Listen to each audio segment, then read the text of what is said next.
Exodus 3:2. The angel of the Lord appeared to him from a burning bush. He looked and he saw it burning. He said, I must turn aside. Can you take the time to turn aside from your busy activity to see what God wants to do through you? The Evangelism Minute. Cutting edge insights and challenge for history's greatest missions. Moses was in a place of despair. He was in the desert of Midian, and God appears to him in that burning bush.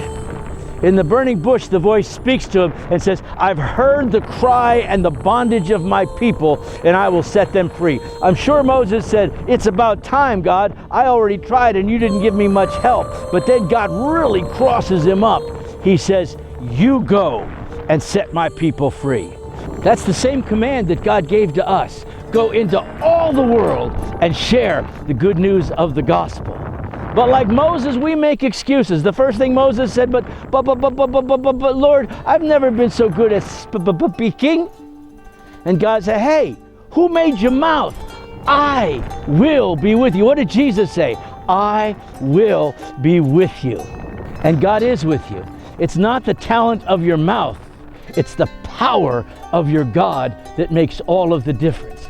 Then Moses said to God, behold, I am going to the sons of Israel, and I will say to them, the God of your fathers has sent me. Now they may say to me, what's his name? What should I say? God says to Moses, I am that I am. And he's already told him he is with him. And then Moses says, but Lord, what if? That's a hypothetical. That's the first obstacle to supernatural ministry. What if? What if I can't? What if I'm not good enough? What if I'm not strong enough? What if this is my imagination and God can't really use me? Hypothetical. The second one was, what if they? That's not hypothetical, that's historical. Exodus 2:13. And there were two Hebrews fighting with one another. He said to the offender, why do you strike your companion? And he said, who made you a prince or a judge over us? Are you intending to kill me as you killed the Egyptian? And Moses said, surely I have now been exposed. Verse 15, when Pharaoh heard of the matter, he tried to kill Moses. Maybe you've been betrayed, tried to help someone and they turned on you. How many times have you been wounded? Maybe someone rejected the gospel when you shared it. God says, Moses, what do you have in your hands?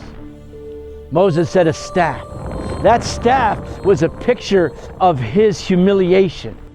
He was born by a miracle, raised in royalty, the finest education and military training, and now a shepherd. Odious to every Egyptian is all he has. And the staff represented that humiliation. He had to lay down the symbol of his disgrace. That's what that staff represented to him. And then he took hold of his created destiny. Everything that he needed was already in his hand. And Moses laid it down before the Father and received the power. Sometimes we get so focused on what we don't have that we don't even realize everything we need is already in our hand. What do you have in your hand? Because whatever you have, it's enough. But my voice, I made your voice. What if? What if God uses you and God changes someone's life forever? That's the good news of the gospel. We've already got the command.